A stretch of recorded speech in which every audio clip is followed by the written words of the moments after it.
আসসালামু আলাইকুম। এটা হচ্ছে আমাদের ওয়েবসাইট, কিন্তু দেখাচ্ছেন ওয়েবসাইটটা কিন্তু ভেঙে গেছে এখান থেকে। হ্যাঁ, তাহলে এই যে ওরিয়ন ফার্মার বার্ষিক সাধারণ সভার মেনু পরিবর্তন, এখানে তাহলে কি প্রবলেমটা হলো? আমরা যদি এডিট পোস্ট চাই তাহলে আমাদের প্রবলেমটা দেখতে পারবো।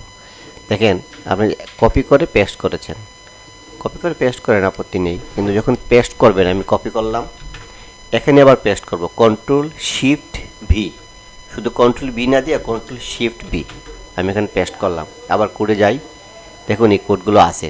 এখন যদি থাকে তাহলে কোডে ক্লিক করে ম্যানুয়ালি কোডগুলোকে ডিলিট করে দেবেন, দেওয়ার পর আপডেট করার পর এখন যদি আমরা আমাদের ওয়েবসাইটে যাই তাহলে আমাদের ওয়েবসাইটটা দেখতে পারবো যে একেবারে যে সেট আপ গেট আপ আগে ছিল, ডিজাইন ছিল, সেটা সেরকমই হয়ে যাবে। আমি একটু আপডেট দিয়েছি, এই দেখুন আমাদের ওয়েবসাইট এখন ঠিক হয়ে গেছে।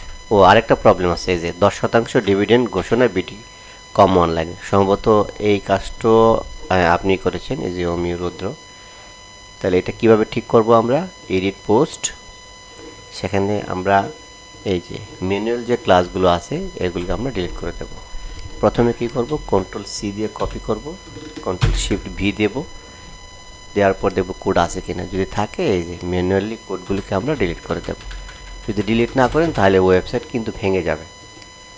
আমি এখন আপডেট করে দিয়েছি, আমরা যদি এখন ওয়েবসাইটে যাই তাহলে দেখতে পারবো যে আমাদের ওয়েবসাইট এখন পুরোপুরি ঠিক হয়ে গেছে। তো এই জিনিসটুকু আপনি ভালো করে খেয়াল রাখবেন, আর কোনো প্রবলেম হলে অবশ্যই আমাকে নক দিবেন, আমি আপনাকে হেল্প করবো ইনশাল্লাহ। হ্যাঁ, থ্যাংক ইউ।